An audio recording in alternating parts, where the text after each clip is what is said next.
Welcome to Roll Call. I'm Mike Bonenfant. I'm still Steve Crowninshield. Michael, how in God's name are you? You know, Stephen, I'm pretty well. I think when they see this, we'll have made it through Christmas. So I made it through Christmas. Yeah, that's right. We made it through Christmas. You know what Santa Yes. Claus brought me? I'm afraid to ask. Oh, God, ask what? Stephen, what did Santa Claus bring you? The bill. No, Same thing you bring me every year. I think I fell for that last year. I think you're right. I got to start taking notes. No, actually, I got a grandson who's only 2, and I got... Santa Claus brought you a grandson? Yes, and you know what? It's toys And are he fun was again. 2? Yes. Oh, I get that. You don't have to worry about the neck and the head, and you have to be careful with that's that cool. baby stuff. Yeah. Wow. So we can roll around on the floor and play with garbage trucks and trains. And I got another one, I don't know if it's a grandson or a granddaughter coming, so next Christmas will be even 2, so the 3 of us will be on the floor playing. Everything else is minor. All is good. That's how we keep Steve quiet for a few hours. Just put him with the grandchildren and just play away. And Well, and they do have more responsibility than me, so. well, it's true. It's true. It's a lot of work being a kid.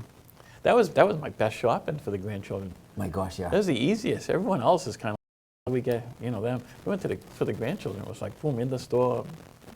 We could have continued shopping for about 7 hours, but Yeah. it was we had Because to you cut know, it off. you got to remember this stuff, like they have that big stuff, you can see a lot of the bigger toys, is what do you do with it? Where do you keep it? You can put an addition on to keep the stuff, you know. This is true. Well, Yeah. see, I made a deal with my daughter like last Christmas when the stuff that we bought the grandchildren stayed at our house. So that way, they were starting to run out of, it was getting a little Oh, tight yeah. over there. So I'm Yeah. like, you know what we buy them this year, if it's big, we'll just have it stay here. And Yeah. that way they have Oh, stuff here when they come over and play. I'm And running out of my house, so yeah, Yeah, it was well, screwed.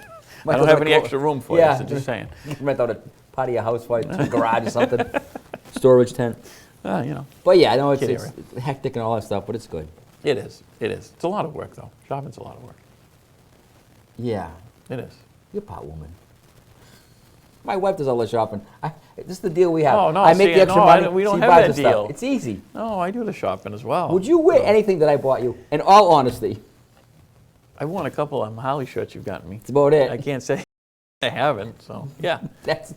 Yeah, Really? that probably, yeah. Would you trust me with anything that had any kind of color or shape to it? Excellent point, Stephen. Excellent point. I got all girls, and I say This this to is them every true. year, and I win because, like, yeah, you're right, never mind. Yeah. Thank God for Paula Jean, that's all I got to say. There you go. Well, Michael, listen, 'tis the season, and believe it or not, there's a new scam going around. And it's the time of year, you're going to get the IRS scams, Google. The new thing now, Google will call you. A guy from Google will say, listen, your Google account is overdue, overdrawn over something, you didn't pay a fee, which you don't have to, and we're going to, you're going to lose all your stuff. Oh, might be another scam. Uh-oh. The Google scam is a fraud. It's just same thing. It's a variation of the old, all the old scams. It's the same thing. The IRS scam. The IRS You owe us scam. money. It's all. Don't just hang up on them. If they call you by the IRS, not going to call you by phone.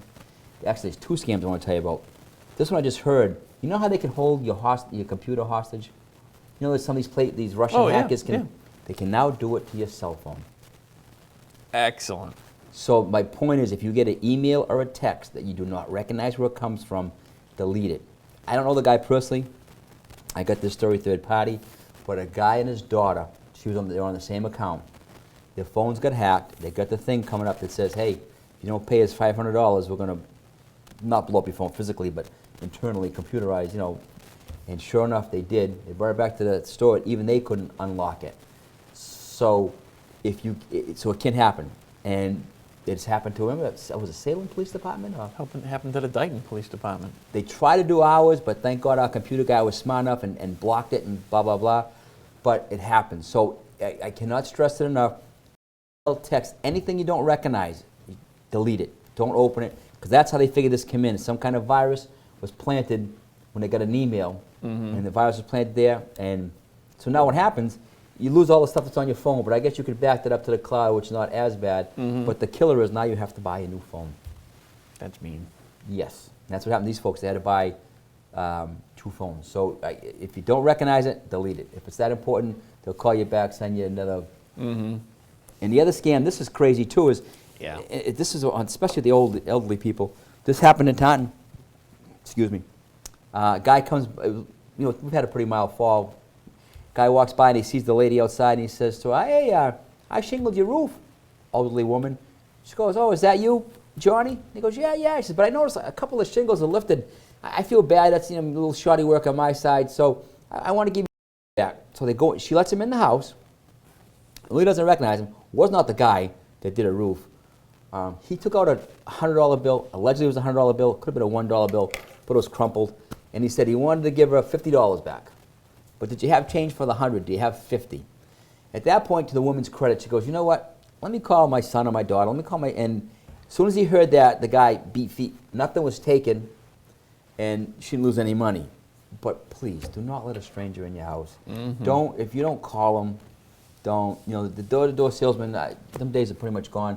If they are doing that, they got to register with us. So if somebody's knocking on your door, saying they're selling whatever they're selling, they have to be registered with the police department when they go door to door.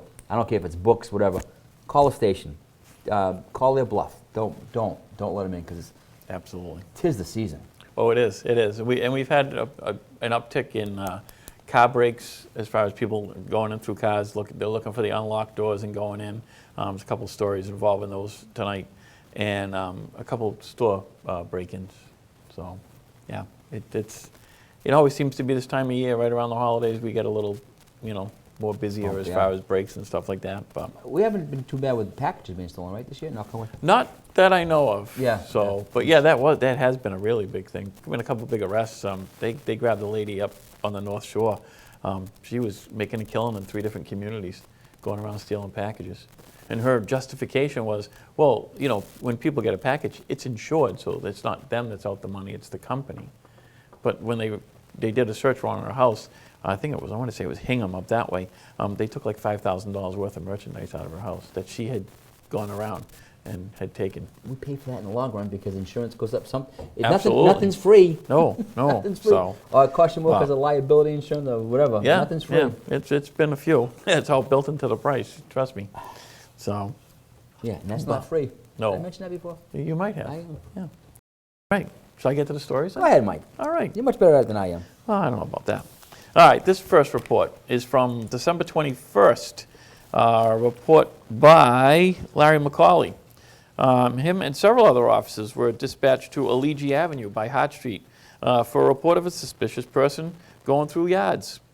What had happened is on Officer McCauley's ride there, Officer Larkin had arrived in the area first, and when he did, he found a person who was actually going through a car at the time in one of the yards of the houses. Well, when the person saw Officer Larkin, he gave a slight expletive, you can kind of guess what it is, and started to run. Well, when he did, Officer Larkin was right behind him, was able to tackle him and apprehend him with the help of Officer McCauley and Officer Clint Metis, who was now on scene. They were able to handcuff the subject, who was later identified as Andrew Mahoney. He had a backpack on him that had a ton of items on it, including prescription medication, loose change, just a ton of stuff from a bunch of cars. They found that he had gone through at least 2 cars, possibly 3, right in that neighborhood. Matter of fact, there was 3.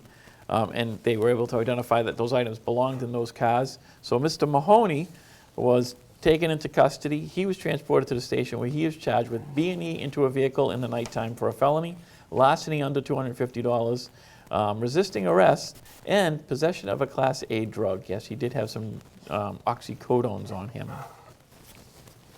This next report is a report from Officer Terry Downey. This happened at 2 o'clock in the afternoon, 2:40 to be exact. They responded to a break in progress up at 81 Whale Street. Patrolman Matt Travis, which is one of our new guys. He's a baby. He's only about 24 years, 5. Nice guy. I'm picking a poor kid.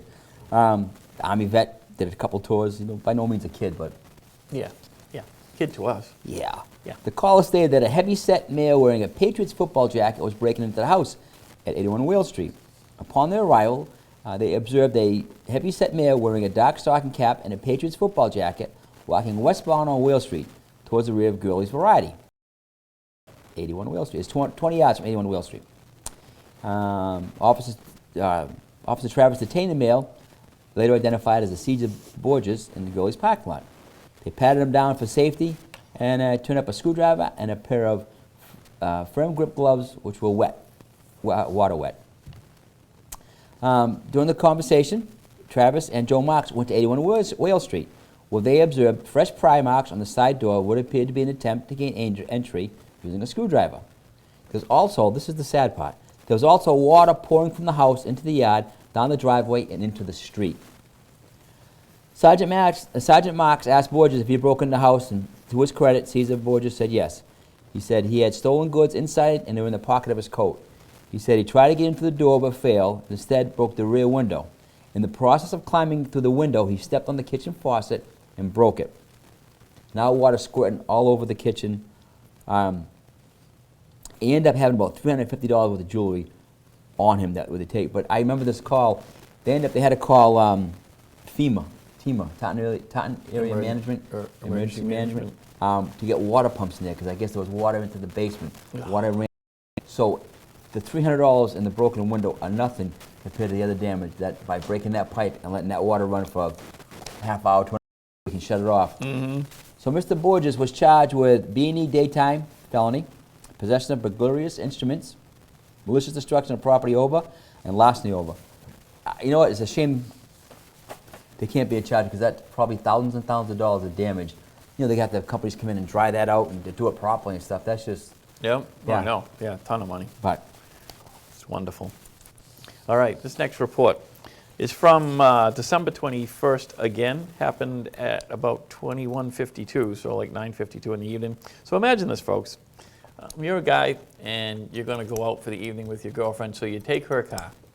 So you take off and you do whatever, go to dinner, go to movies, come back. As you're coming back home, you pull into your driveway and your car's there and someone's sitting in it. Yep, little strange. So this is exactly what happened to this victim in here. Guy's out with his girlfriend. They take her car, pulls into the yard. There's somebody sitting in his car. So now he approaches the car. There's a girl sitting in his car. He opens the door. She's a little shocked, needless to say. So is he.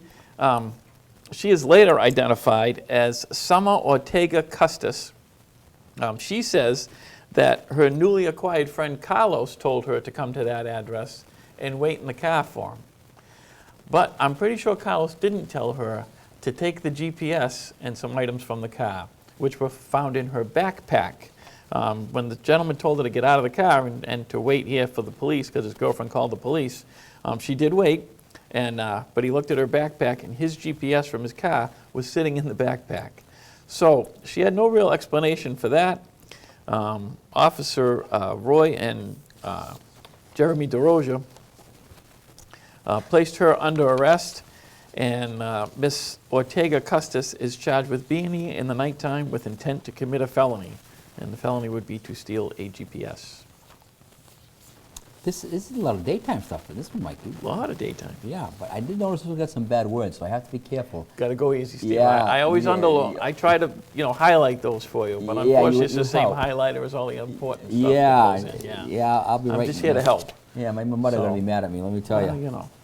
This is reporter Officer Ricketts. This happened at almost 3 o'clock in the afternoon, which is at least a bearable hour. They were dispatched to 10 Hill Street for a reported past B&E. Steve Ricketts and crew, when they arrived, they spoke to the resident of the apartment. I'm not going to give you her name. She said that when she went to work, she received a phone call from her mother stating that cousin Nicholas Peru was banging on the door yelling, "You fat son of a guns," and it wasn't son of a guns what he was saying. Don't live here anymore. You could just, let your imagination run wild. So she immediately went home and had her mother call the police.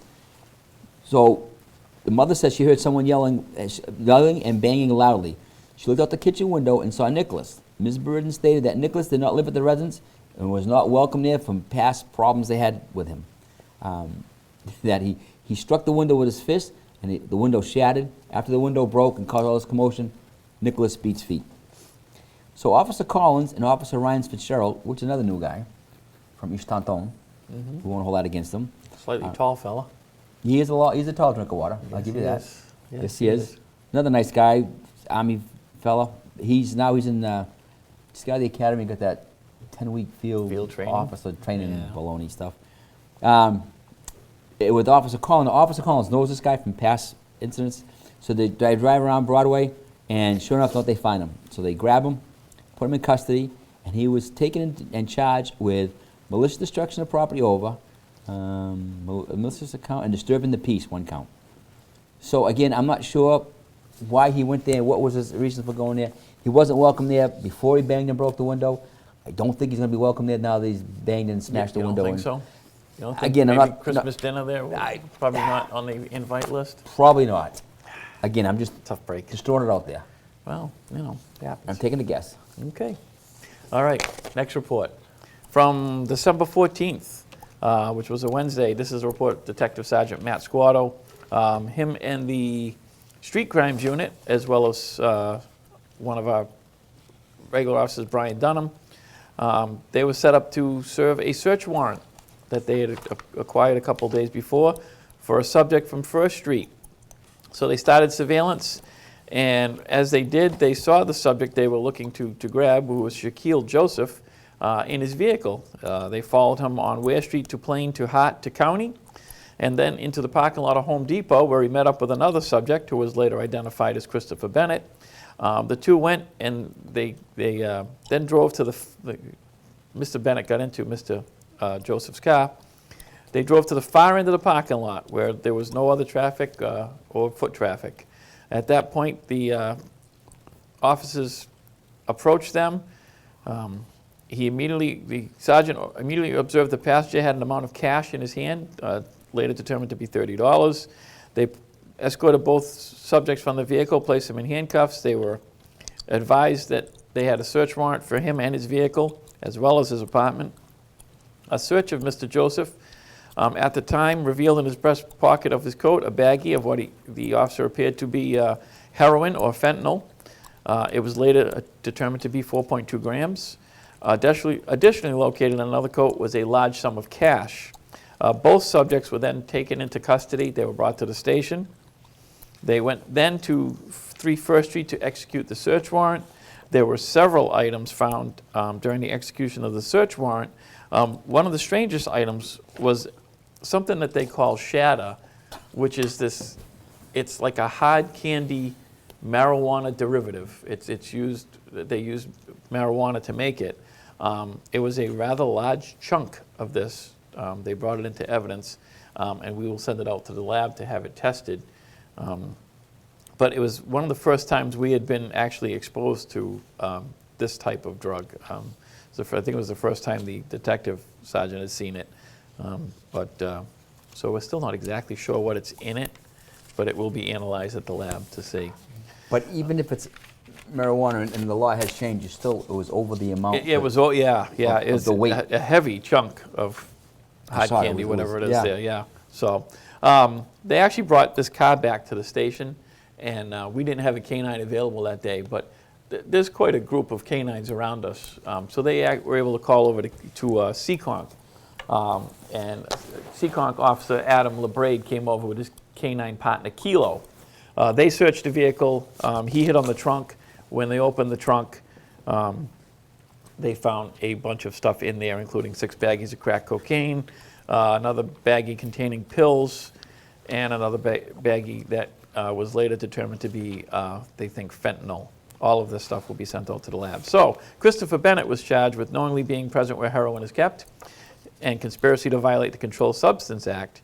Shaquille Joseph was charged with trafficking fentanyl, possession with intent to distribute Class A, Class B, and Class C substances, and conspiracy to violate the Controlled Substance Act. Michael, we got the 2-minute finger about a minute ago, so I can't read this last story, but I will say this much. This young lady goes barreling into the Whittington station to say that this car was following her. Yep. And that she was worried that because these strange men were following her. Yeah. Well, they were following her because she hit them. Yeah, She got a fender bender with them, and she took off. They were following to get the plate and stuff. Long story short, guess what? She was charged with OUI, leaving the scene of a motor vehicle, negligent operation. She says there's no way that I got in the accident. The other 2 guys and there was already 2 cruisers going to the call. She went to the station because she thought she would. I don't know. She said she didn't hit anything, I even though I there was believe damage her. on her front quarter. And, Listen, all that paint scrape and all that's just yeah, real. circumstantial. You're making really, And the 2 guys that saw her hit the car and stuff. Yeah, that's, no. She Come said on, she didn't. She didn't. Got my vote. That's not even nice, Steve. Okay. All right. As always, we appreciate you watching. We thank for your attention for this 20 minutes or so. You get a bigger attention span than me. Me too. Longer. Works for me.